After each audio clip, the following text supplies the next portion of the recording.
একটা এজেন্ট একটা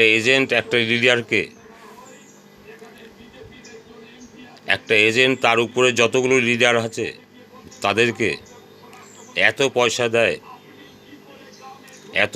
দেয়, এত ইনকাম দেয়, পরিকল্পনা করা যায় না। সেই ভালো এজেন্টটিকে যদি আপনি যদি যত্ন না করি, তার মনে একটা দুঃখ হয়।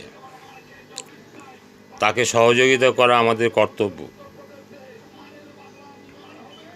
সে যাতে মনে দুঃখ না পায় তার দিকে পরিকল্পনা করা, তাকে একটু ডেকে খাওয়ানো, তাকে একটু ভালোবাসা, তাকে একটু গিফট দেওয়া, তাকে নানা রকম যত্নআত্তি করা, এটা কর্তব্যের মধ্যেই পড়ে। এটা তেলানোর মধ্যে পড়ে না, কর্তব্যের মধ্যে পড়ে। যে লোকটা আপনাকে এবং আপনার গ্রুপকে অত পয়সা দিচ্ছে, তাকে একটু যত্ন নেওয়া উচিত নয় কি? উচিত।